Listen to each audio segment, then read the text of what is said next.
ये जो प्रश्न है ये मैंने जुलाई 2016 में आयोजित यूजीसी नेट जेआरएफ के प्रथम प्रश्न पत्र से लिया है। मतलब कि यूजीसी नेट में पूछा गया है ये क्वेश्चन। तो क्वेश्चन क्या बोल रहा है कि नीचे दो कथन दिए गए हैं, एक अभिकथन ए है और दूसरा तर्क आर है। मतलब कि जो दो कथन दिए गए हैं उनमें से पहला कथन अभिकथन है जिसको ए नाम दिया गया है, दूसरा तर्क है जिसको कि आर नाम दिया गया है। तो अभिकथन क्या बोल रहा है, नूरजहां से विवाह की वजह से जहांगीर प्रशासन की ओर से उदासीन हो गया। मतलब कि नूरजहां से विवाह के बाद जहांगीर प्रशासन की ओर से उदासीन हो गया, ये बोल रहा है अभिकथन। उसके बाद तर्क में दिया हुआ है, तर्क आर में, कि 1611 से 22 के बीच मतलब 1611 से 1622 के दौरान नूरजहां ने एक अपना अलग दल बना लिया था और वह काफी शक्तिशाली हो गया था। तो दो कथन दिए हुए हैं, अभिकथन ए बोल रहा है कि जो जहांगीर है उसने नूरजहां से विवाह करने के बाद प्रशासन की तरफ ध्यान देना छोड़ दिया था, ये बोल रहा है अभिकथन ए। और जो दूसरा है तर्क आर, इसमें क्या बोल रहा है कि नूरजहां ने 1611 से 1622 के बीच अपना अलग से एक दल बना लिया और ये जो दल है बहुत ज्यादा शक्तिशाली हो गया था। तो इसमें आपको बताना है कि जो कथन ए है, आर है, जो नीचे दिया गया है ना कूट, उसके आधार पर आपको उत्तर देना है। तो पहले हम लोग थोड़ा सा जो है प्रश्न की देख लेते हैं, मतलब नूरजहां के बारे में देख लेते हैं।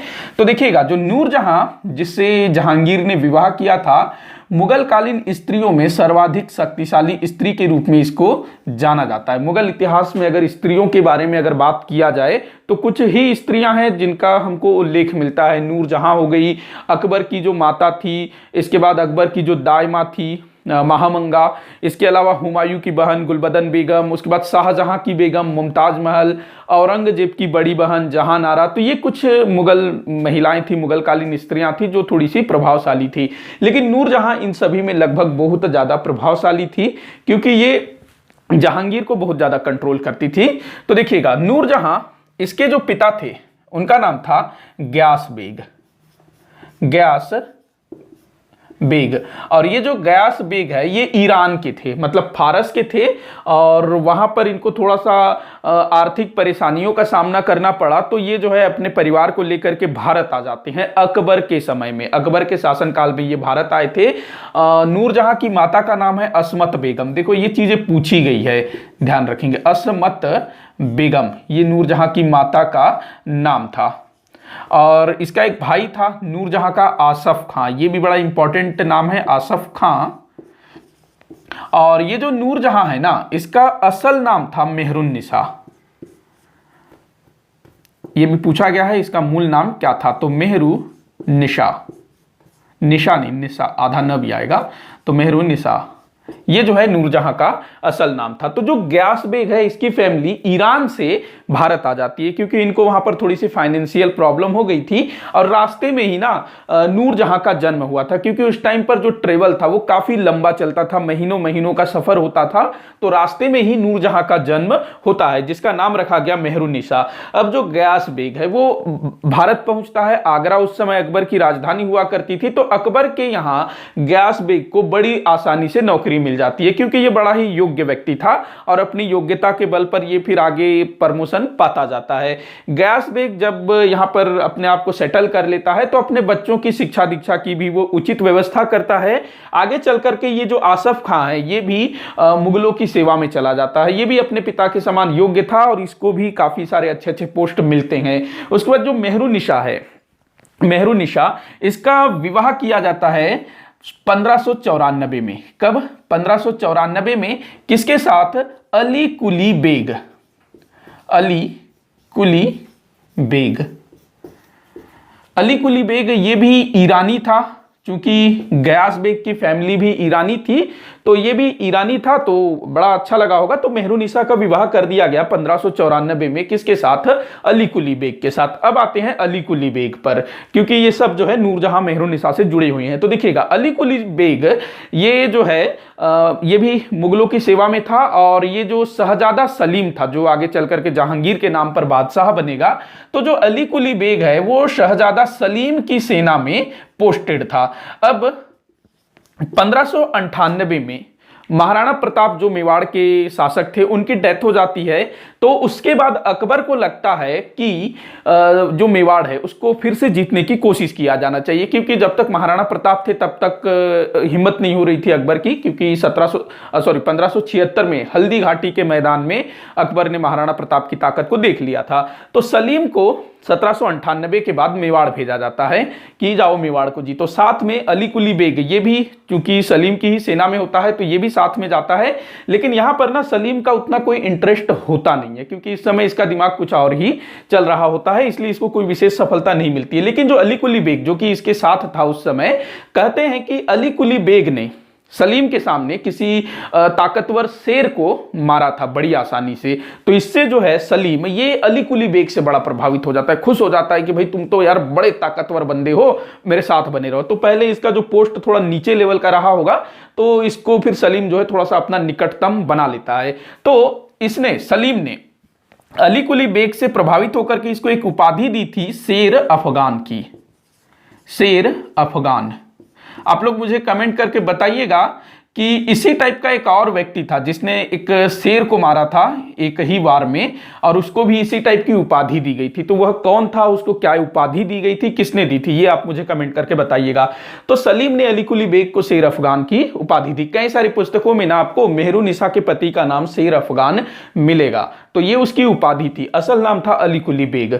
अब जो है शेर अफगान, इसको भी मतलब काफी ठीक ठाक सलीम का थोड़ा सा निकटतम हो गया।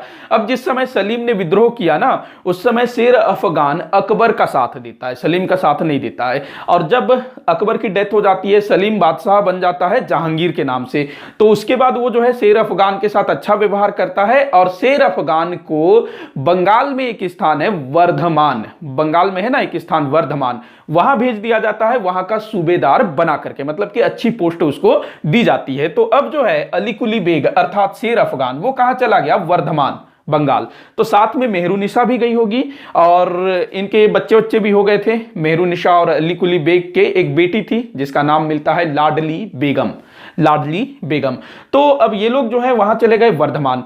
क्या होता है, वर्धमान में अफगानों का विद्रोह हो जाता है। ये लगभग 1607 की बात है, अफगानों का विद्रोह हो जाता है।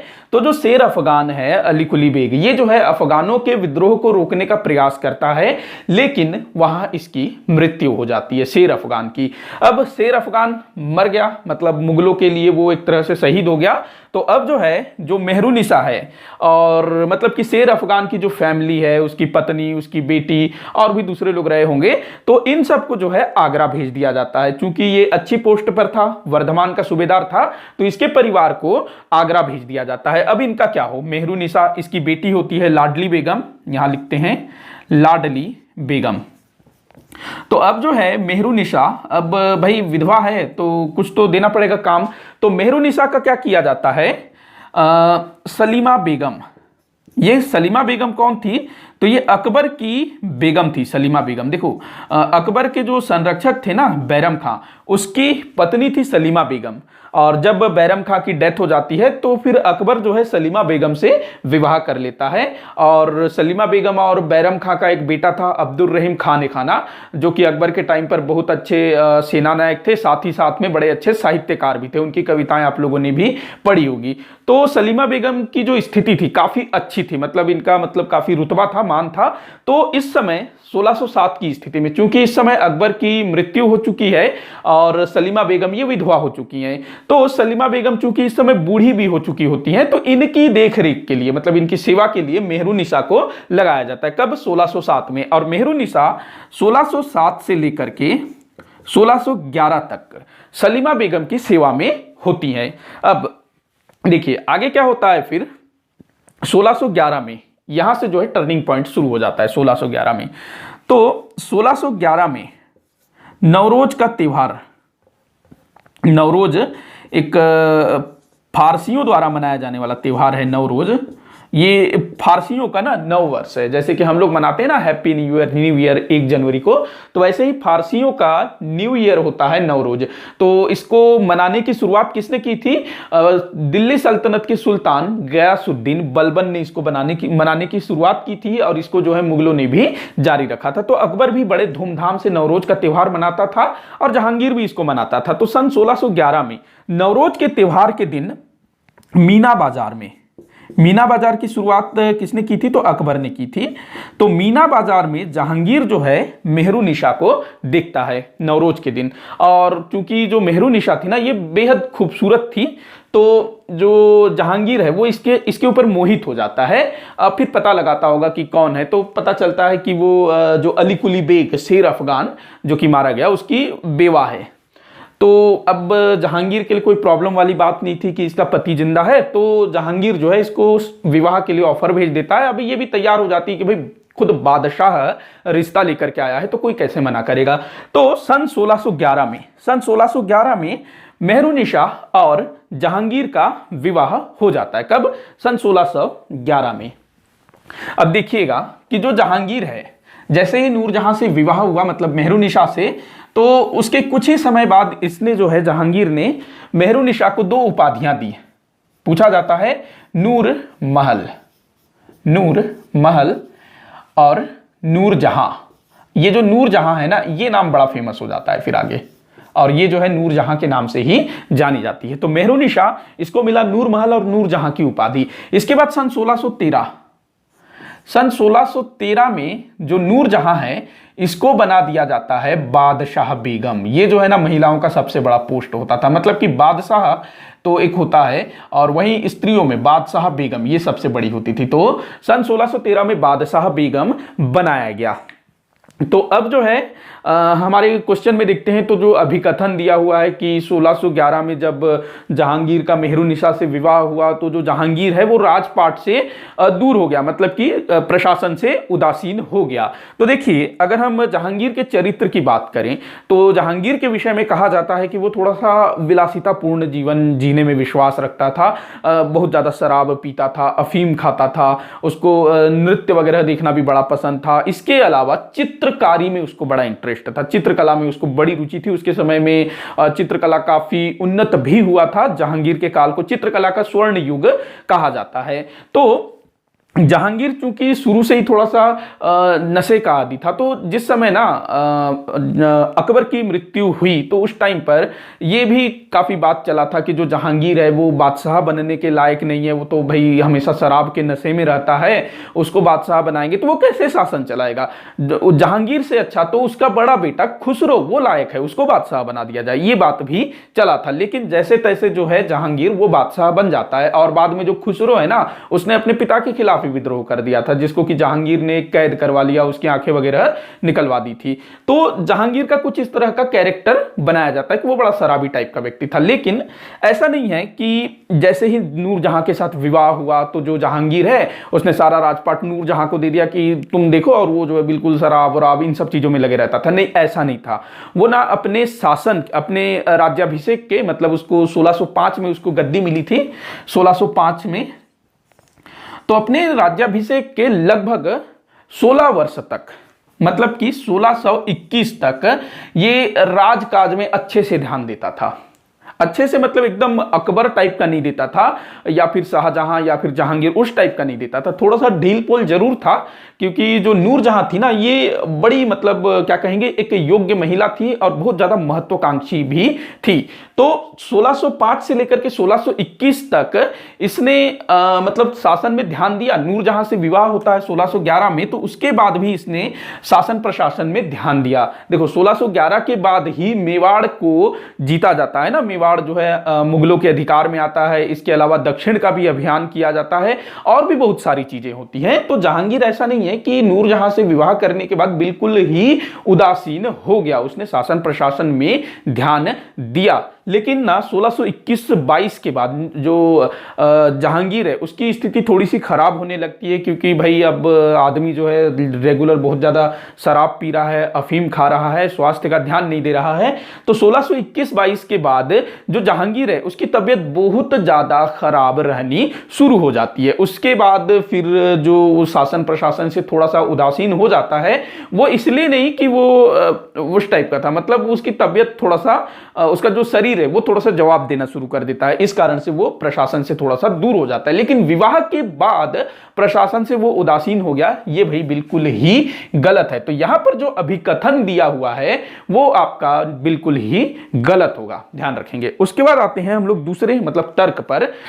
तर्क में बोल रहा है कि जो नूरजहां थी इसने एक दल का गठन किया, और ये जो दल है मतलब 1611 से 1622 के बीच में इसने एक दल का गठन किया, और ये जो दल है काफी शक्तिशाली हो गया था। तो ये जो तर्क है देखिएगा ये बिल्कुल सही है। नूरजहां ना जैसे ही जहांगीर से विवाह करती है 1611 में, तो उसके बाद ये क्या करती है, एक दल का गठन करती है जिसको नूरजहां गुट या फिर नूरजहां दल के नाम से जाना जाता है।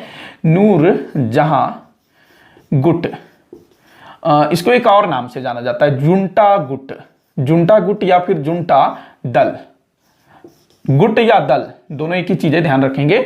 जुंटा गुट या फिर जुंटा दल, नूरजहां दल या फिर नूरजहां गुट। तो ये जो है 1611 में जैसे ही विवाह होता है उसके बाद से ही एक्टिव हो जाता है। अब इसमें कौन कौन से लोग मेंबर थे, तो नूरजहां के जो पिता थे ग्यास बेग, उसकी जो माता थी नूरजहां की माता असमत बेगम, उसका भाई नूरजहां का भाई आसफ खां, ये सब होते हैं। इसके अलावा 1611 में विवाह हुआ था, 1612 में एक और विवाह होता है। 1612 में क्या होता है, ये जो आसफ खां है नूरजहां का भाई, इसकी एक बेटी थी अर्जुमंद बानो बेगम।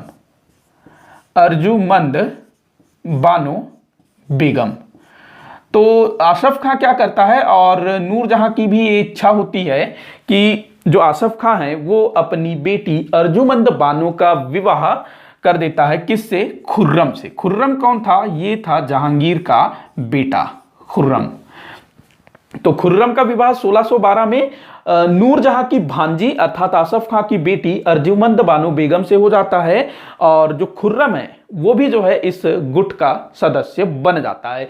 अब यहाँ क्या होता है कि जो नूरजहां है वो खुर्रम को बहुत ज्यादा अपना क्लोज करना शुरू करती है कि उसको अपने प्रभाव में ले लो। खुर्रम को जो है बिल्कुल अपने, एक जो बोलते हैं ना कि सामने वाले को बाटली में ले लो, इस टाइप से, मतलब खुर्रम को ये पूरी तरह से अपने नियंत्रण में लेना चाहती है, ताकि कल के दिन अगर जहांगीर को कुछ हो जाता है तो नूरजहां के पास एक ऑप्शन होना चाहिए जिसको वो बादशाह बना सके। तो इस चीज के लिए वो जो है खुर्रम को तैयार कर रही होती है, इसीलिए उसने अपनी भांजी का विवाह खुर्रम से करवाया। और यहां पर जो आसफ खां इसके मन में भी कहीं ना कहीं महत्वाकांक्षा जाग रही होती है कि कल के दिन को मेरा दामाद अगर बादशाह बन जाए तो भाई मेरा तो किस्मत ही खुल जाएगा वाली बात है ना।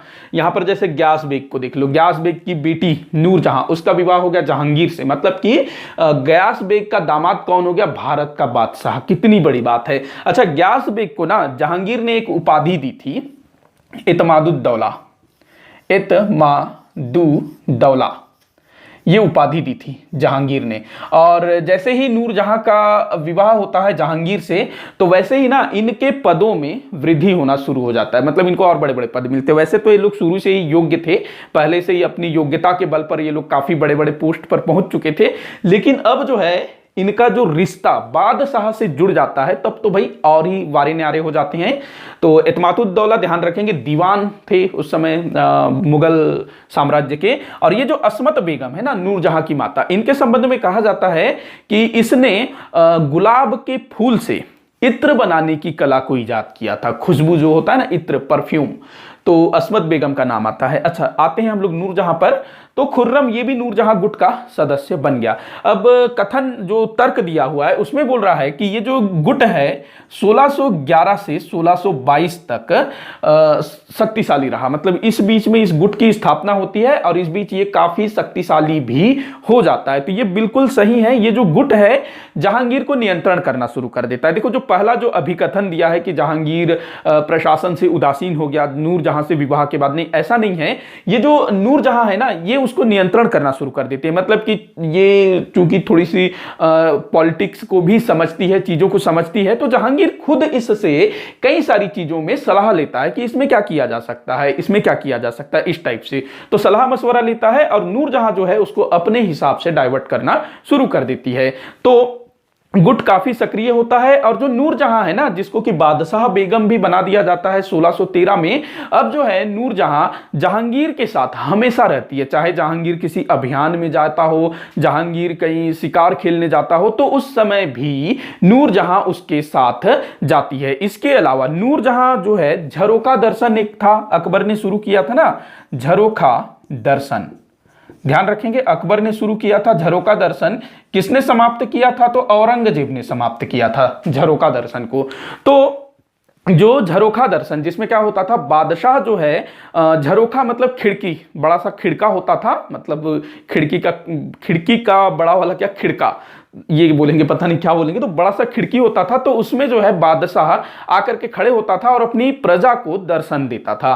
तो जो नूरजहां है वो भी अब ये चीज करने लगी थी, मतलब बादशाह के साथ उसकी बेगम भी झरोखा दर्शन में शामिल होने लगी, ये चीज था। इसके अलावा उस समय जो सिक्के जारी होते थे, उसमें भी नूरजहां का नाम जहांगीर के साथ छपवाया जाने लगा, मतलब इसके साथ भी उत्कीर्ण होता था नूरजहां जहांगीर दोनों के। इसके अलावा जो नूरजहां थी वो अधिकारियों को आदेश भी देती थी।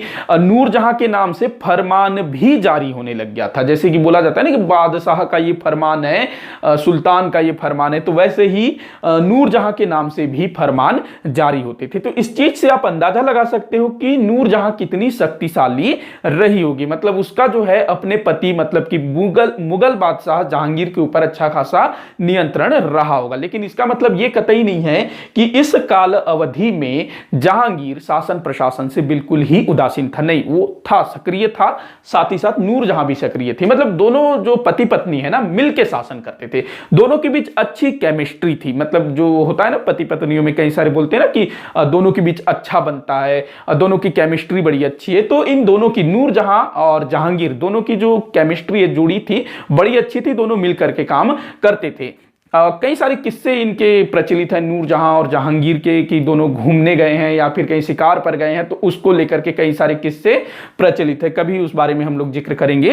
तो 1611 से 22 के बीच ये शक्तिशाली रहा। लेकिन 1622 के बाद क्या हुआ? देखो, जो नूरजहां का जो काल है ना, इसको दो भागों में बांटा जाता है। पहला तो 1611 से 1622, दूसरा 1622 से 1627, 1622 से 1627, ये दूसरा काल बोला जाता है। इस समय तक ना, 1622 तक नूरजहां के जो पिता थे, गयास बेग, माता अस्मत बेगम, इनकी मृत्यु हो चुकी थी।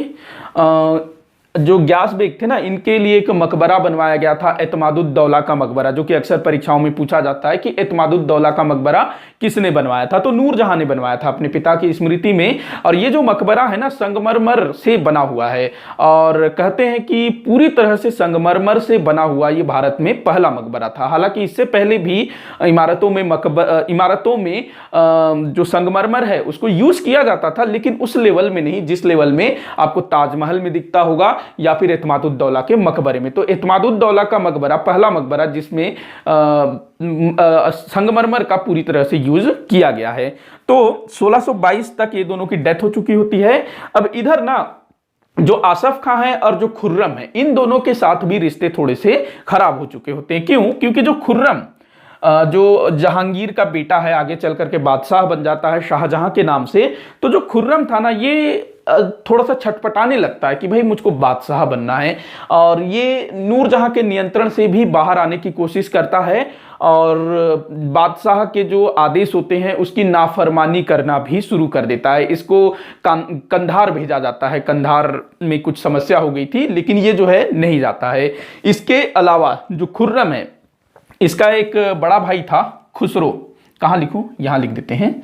इसका बड़ा भाई था खुसरो, जो जहांगीर के समय में, मैंने बताया था ना कि जहांगीर के स्थान पर खुसरो को बादशाह बनाए जाने की बात की जा रही थी, और इसने विद्रोह भी कर दिया था अपने पिता के खिलाफ। तो जहांगीर ने क्या किया? खुसरो को जेल में डलवा दिया था, साथ ही साथ उसकी आंखें भी निकलवा दी थी। तो खुर्रम को भय था कि ये जो खुसरो है कहीं फिर से खुद को बादशाह बनाने की कोशिश ना करे। मतलब जो खुसरो था ना, जिसकी आंखें निकलवा दी गई है, जेल में बंद था, इसके बावजूद भी ये बड़ा फेमस था, लोगों की ना इसके प्रति सहानुभूति बहुत ज्यादा थी। तो खुर्रम को भय था था कि कहीं ये बादशाह न बन जाए। तो खुर्रम क्या करता है, अपने बड़े भाई जो कि कैद में है उसको मार देता है, उसकी हत्या कर देता है और एक तरह से यहां से खुर्रम का विद्रोह चालू हो जाता है। बाद में खुर्रम को ये दक्षिण चला जाता है, उधर जाकर के फिर उत्पात मचाता है, कभी उस बारे में अलग से हम लोग चर्चा करेंगे। तो खुर्रम जो है 1622 में दक्षिण चला जाता है, दक्कन में। तो अब जो है इधर 1622 से 1627 नूरजहां क्या कर रही थी, तो अब जो है खुर्रम जो कि नूरजहां के हाथ से, नूरजहां के नियंत्रण से निकल चुका है। तो अब जो है नूरजहां को कोई चाहिए ताकि वो जहांगीर के बाद उसको बादशाह बना सके। तो नूरजहां यहां क्या करती है, जहांगीर का एक और बेटा था, 5 बच्चे थे, जहांगीर के 5 बेटे थे, वैसे तो बहुत सारे थे लेकिन जो लीगल थे ना, जो उसके बाद उत्तराधिकारी होते, एक था खुसरो, खुर्रम, शहरयार, परवेज और एक का क्या नाम है मुझे ध्यान नहीं आ रहा है। तो शहरयार, तो इस शहरयार के साथ नूरजहां ने क्या किया, अपनी बेटी लाडली बेगम का विवाह कर दिया। देखो अब यहां पर आप चीजों को समझिएगा कि जो नूरजहां है इसने किससे विवाह किया, जहांगीर से विवाह किया। और जहांगीर की पहली पत्नी, उसकी जो पहली पत्नी थी ना मानबाई, जो कि कहां से थी, आमेर से थी। आमेर के जो राज परिवार थे ना, जहां से हरकाबाई का विवाह हुआ था अकबर के साथ, तो उसी कुल की थी मानबाई। तो मानबाई का विवाह हुआ था नूरजहां से और उसी से जो है पुत्र हुए थे खुसरो। अच्छा ये शहरयार का मुझे नहीं मालूम, उससे ना खुसरो हुआ था, मानबाई से खुसरो हुआ था। और खुर्रम जो है जोधपुर वाली रानी से हुआ था। जहांगीर का ना काफी सारे विवाह हुए थे, पहला विवाह तो मानबाई से जो कि आमेर से थी, उससे खुसरो हुआ था। और दूसरी जो जोधपुर की रानी थी जगत गोसाई, उससे खुर्रम हुआ था। शहरयार की माता कौन थी ये मुझे ध्यान नहीं आ रहा है, मानबाई थी या फिर कोई और थी, मैं आपको बताऊंगा इसको अपडेट करके जरूर, शहरयार की माता कौन थी। लेकिन इसकी माता नूरजहां नहीं थी, मतलब कि नूरजहां और जहांगीर के विवाह से पहले ही शहरयार का जन्म हो चुका था। तो अब जो लाडली बेगम है ये नूरजहां और अली कुली बेग की बेटी थी। अब यहां थोड़ा सा अटपटा सा रिलेशन बनता है कि भाई अगर नूरजहां और जहांगीर ने एक दूसरे से विवाह किया तो इनके पहले से जो बच्चे थे वो आपस में भाई बहन होंगे, उनके बीच विवाह कैसा। लेकिन यहां पर जो है सत्ता प्राप्त करने के लिए ये सारा चीज चल रहा था खेल, क्योंकि जो सत्ता का नशा है ना वो क्या न करवाए आप पूछ नहीं सकते, सोच नहीं सकते। तो जो नूरजहां है उसने अपनी बेटी लाडली बेगम, जो कि इसकी बायोलॉजिकल बेटी थी लाडली बेगम, उसका विवाह अपने पति के बेटे शहरयार से करवाया। उसकी पति की पहली पत्नी की बेटा रहा होगा शहरयार, उससे करवाया। अब जो है वो शहरयार को ज्यादा महत्व देना शुरू करती है ताकि कल के दिन जो है जहांगीर को कुछ हो जाए तो वो किसको बादशाह बनाए, शहरयार को। अब जो है चीजें चल रही होती है, इसी बीच खुर्रम दक्षिण में थोड़ा उत्पात मचाता है लेकिन उसको जो है समझा बुझा करके शांत कर दिया जाता है। अब टाइम आता है सन 1627 का, इसको मैं क्लीन कर देता हूं। टाइम आता है अब सन 1627 का। क्या हुआ था 1627 में, तो जो जहांगीर है ये बहुत ज्यादा बीमार पड़ जाता है 1627 में। और उस समय के जो वैद्य हकीम थे, डॉक्टर जो भी थे, तो उन्होंने जहांगीर को ये सलाह दिया था कि आप जो है थोड़े से हिल स्टेशन में रहोगे तो आपको थोड़ा सा अच्छा लग सकता है। तो जहांगीर जो है लगातार पहाड़ों में सैर कर रहा होता है, कश्मीर वगैरह जाता है। तो कहते हैं 1627 में जहांगीर जो है उसको लग रहा था कि भाई अब अपना टाइम आ गया, कभी भी अपन चल सकते हैं, इस टाइप से उसको लग गया। तो सब जो है कश्मीर की ओर चलते, वो बोलता है कि कश्मीर को चलते हैं, डॉक्टरों ने वैसे भी बोला है, तो वो कश्मीर की तरफ चलते हैं। साथ में नूरजहां होती है, नूरजहां का भाई भी होता है आसफ खां, शहरयार भी होता है और शहरयार के साथ उसकी पत्नी लाडली बेगम भी होती होगी, और भी लोग होते होंगे रिश्तेदार, लेकिन खुर्रम नहीं होता है, ध्यान रखेंगे। इसको दक्कन भेज दिया गया है। कहां, दक्कन। अब जो है ये लोग चले जाते हैं कश्मीर। अब कश्मीर में ये लोग घूमते हैं, पिकनिक वगैरह मनाते होंगे और लाहौर होते हुए इनको वापस दिल्ली आना था, आगरा आना था। तो रास्ते में ही जो है जहांगीर की मृत्यु हो जाती है। वहीं उसको जो है बाद में दफनाया जाता है। लाहौर में है ना शाहदरा एक स्थान है, शाहदरा, वहां पर जो है जहांगीर का मकबरा है। लाहौर के निकट है ये शाहदरा, तो वहीं इसका जो है मकबरा है। तो अब जो है जैसे ही जहांगीर की मृत्यु हो जाती है तो ये लोग लाहौर में थे, तो नूरजहां क्या करती है, शहरयार को लाहौर में बादशाह बना देती है। अब यहां पर लाहौर में इसका राज्याभिषेक हुआ एक तरह से शहरयार का। अब ये खबर जो है खुर्रम को भी पहुंचाई जाती है और ये जो है बहुत जल्दी जो है उत्तर की ओर आना शुरू कर देता है। अब जो आसफ खां है ये शायद ना इनके साथ नहीं गया था मेरे ख्याल से, या फिर अगर गया भी था तो ये जो है आगरा पहुंच जाता है। थोड़ा सा देखना पड़ेगा ये इनके साथ यात्रा में था या नहीं। तो ये जो है आगरा आ जाता है आसफ खां, और अपने दामाद जो कि दक्कन में है खुर्रम, आसफ खां का दामाद था ना जो अर्जुमंद बानो बेगम से विवाह किया था, तो आसफ खां जो है अपने दामाद खुर्रम के लिए सब कुछ तैयार करना शुरू कर देता है। अच्छा ये ना था यहाँ था शाहदरा में था।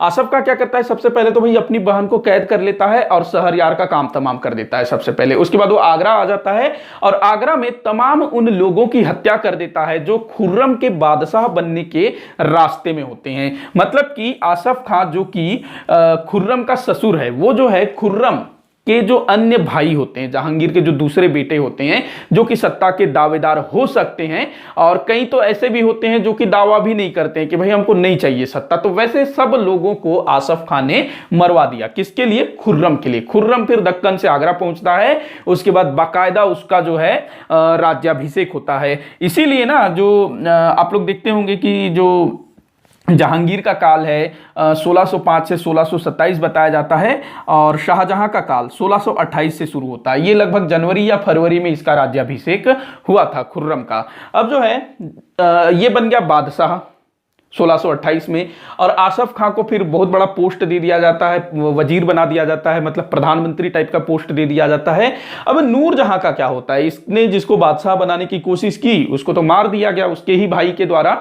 तो अब जो है नूरजहां ये जो है इसको क्या किया जाता है, 2 लाख रुपए पेंशन दिया जाता है, और ये फिर अपना लाहौर में ही रहती है क्योंकि उसके पति की समाधि वहां पर है, मकबरा वहां पर है, तो नूरजहां वहीं पर रहती है लाहौर में। 2 लाख रुपए उसको पेंशन मिलता है, और 1645 में इसकी लाहौर में मृत्यु हो जाती है। तो इस तरह से नूरजहां जो बादशाह बेगम बनती है उसका इस तरह से अंत हुआ। अच्छा, मैं एक चीज यहां बताना भूल गया, आप लोग उसको ऐड करिएगा, हालांकि कोई बहुत बड़ा चीज तो नहीं है लेकिन एक है थोड़ा सा मजेदार चीज। मैंने बताया कि जो नूरजहां है इसके काल को 2 भागों में बांटा गया है, 1611 से 1622, और इस बीच जो है नूरजहां के माता पिता उसके भाई उसके साथ बने हुए थे। लेकिन जो इसका जो दूसरा समय था ना 1622 से 1627 के बीच, इस बीच नूरजहां और उसके जो भाई थे आसफ खां, ये लोग दोनों आपस में आमने सामने हो जाते हैं, क्योंकि जो खुर्रम था उस पर से नूरजहां का नियंत्रण चला जाता है, क्योंकि खुर्रम जो है अपने आप को इसके नियंत्रण से बाहर कर लेता है। लेकिन जो आसफ खां है अब वो चाहता है कि भाई खुर्रम ही बादशाह बने, लेकिन नूरजहां क्या चाहती है, शहरयार बादशाह बने। तो दोनों भाई बहन जो है ना लड़ जाते हैं और अपने अपने दामादों को बादशाह बनाने का प्रयास करते हैं। और यहां पर बाजी कौन ले जाता है, आसफ खां। आसफ खां जो है ना अपने बहन के साथ ही रहता है, कभी दिखाता नहीं है कि मतलब एकदम स्पष्ट नहीं दिखाता है कि जो शहरयार है उसको बादशाह नहीं बनना है, खुर्रम को बनना है, कभी दिखाता नहीं है, इसीलिए इसके साथ साथ में रहता है और फायदा उठा लेता है। तो इस तरह से नूरजहां का अंत होता है 1645 में। मतलब ठीक ठाक ही इसने जीवन जिया था नूरजहां ने, और शहरयार को जो बादशाह बनाना चाहती थी वो नहीं हो पाया। तो यहां पर हमारा क्वेश्चन की तरफ हम लोग आते हैं। तो जो पहला वाला जो कथन है वो यहां पर गलत है, और जो दूसरा वाला जो तर्क दिया हुआ है वो सही है। तो आपका क्या आंसर हो जाएगा, ए गलत है, और मतलब कि जो डी है ना वो आपका सही हो जाएगा। ए अभिकथन गलत है और जो आर है वो सही है। तो देखो इस तरह के जो क्वेश्चन होते हैं ना, ये थोड़ा सा आपको जो है अच्छे से थोड़ा सा डिस्क्राइब करना पड़ेगा, थोड़ा सा देखना पड़ेगा क्या बोल रहा है, तभी आपसे जो है बन पाएगा।